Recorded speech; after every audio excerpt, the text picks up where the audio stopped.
It has occurred to me that there is a disconnect between having the ability to shoot a basketball consistently and having the knowledge of how best to go about shooting a basketball consistently. The two are not mutually exclusive, meaning that you can have people who have both the skill and the knowledge. However, they're not necessarily paired together either. This point is illustrated no better than by examples of the best shooters to ever play the game of basketball trying to explain to other people how to shoot consistently. If you actually listen to what they're saying, it becomes painfully clear that they don't always understand the important technique points for good shooting. In some cases, they even give advice that they don't do themselves. The reason they don't do it themselves is that this advice can be damaging for players who try to implement it. The point of this video is not to hate on famous athletes or make fun of them. It's to demonstrate to you, the consumer of basketball media, that you need to interpret what these athletes are saying, not as the infallible truth, but rather as information worth questioning and analyzing. So, in this video, I'm going to show you multiple examples of elite basketball shooters giving potentially incorrect advice. Starting with the best shooter of this generation, and arguably the best shooter of all time, let's listen to some advice that Steph Curry gave during a Sports Illustrated promo shoot. Everybody see that space right here?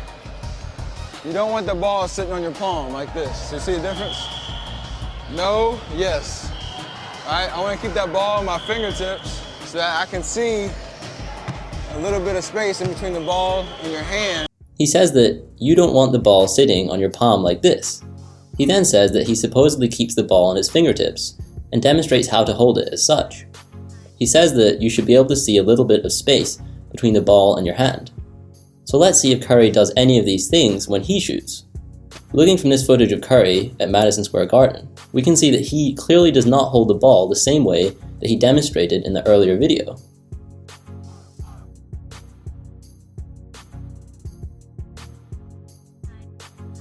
Here's another angle from a different game in Washington.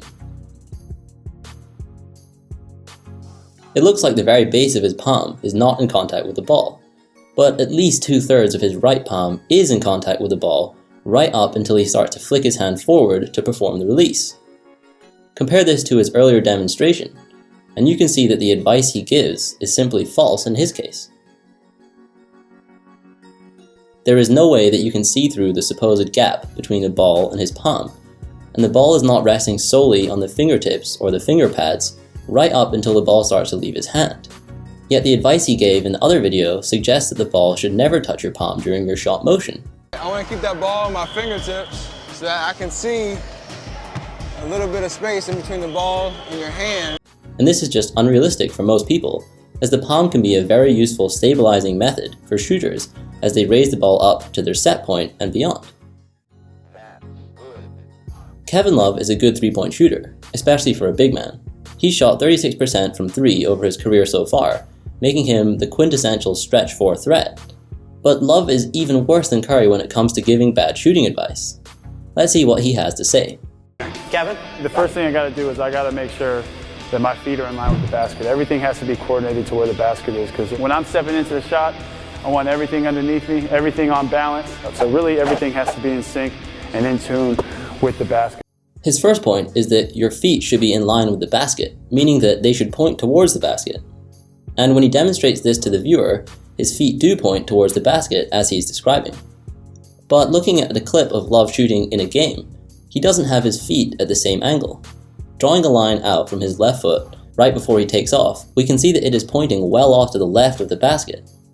Here's another clip where you can see that he also lands with his feet pointing well away from the basket, indicating that he is rotated to the left in midair during his shot. This isn't the only incorrect advice that Love gives. He also says the following. Be on balance as you jump straight up. I mean, that's why they call it a jump shot. You have to jump right into it. You have to be on balance. So when I jump, I almost want to land in the same spot. Here he says that you should jump straight up and that you, quote, almost want to land in the same spot. Going back to the game tape, we can see that Love certainly doesn't land in almost the same spot. In fact, he lands several feet further forward from where he jumps in certain occasions. In fairness, in this clip, he's shooting the ball from several feet beyond the arc, so he may be jumping forward to gain power. But in terms of giving advice for the average basketball fan, jumping straight up and down is a real killer because it limits how much power you can get from your shot. Most people aren't 6'10" and weigh over 250 pounds, so any extra power they can get from jumping forward could be huge for their shot. The error of teaching incorrect shooting technique is not limited to great players. One of the greatest college basketball coaches of this generation, John Calipari, is also prone to giving terrible shooting advice. Let's see what he has to say in this video. I want it on those fingertips. The ball is not on the palm, it's on my fingertips. Calipari also gives the incorrect ball on the fingertips advice that Curry gave earlier. So I want to give you another example of a great shooter who makes lots of contact between the ball and their shooting hand palm. Here's a video of Damian Lillard shooting. I think Lillard is one of the most fascinating examples for debunking the palm myth because he actually loses contact between the ball and his fingertips for a brief moment when he shoots. You can clearly see his pinky, ring, and maybe even middle finger lose contact with the ball as he's shooting the shot. Therefore, the ball is actually only in contact with his palm for a brief moment during his shot. The fingers come back into contact with the ball again as his hand flicks forward to release the ball. But this alone should make you doubt what Curry and Calipari are saying, that the palm should never touch the ball. This is not to say that everyone should shoot like Lillard, but my broader point is that using the palm works for lots of people, so there's no reason to make it a point of emphasis when explaining good shooting technique. The second incorrect piece of advice that Calipari gives is to say that the thumb flick should not be utilized under any circumstances. Their thumb moves. And you say, well, why is their thumb moving up? They need that extra to get it to the basket. If you're shooting it with your thumb, you will never be a consistent shooter. This quote is one of my favorite ones. If you're shooting it with your thumb, you will never be a consistent shooter. Let's go back to some footage of Steph Curry to see if his offhand thumb impacts the release of the ball. This is quite hard to see, but if you look at the freeze frames, you can see that Curry's left hand does flick forward slightly, and his shot ends with his left thumb pointing tensely forward, suggesting that it was part of the shot.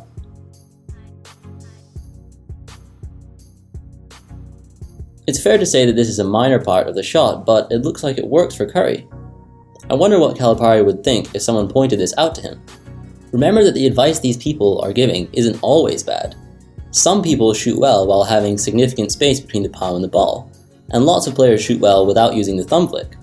But the desire for uniformity is unnecessary, and this is proven by how the players themselves don't always implement the uniformly given advice.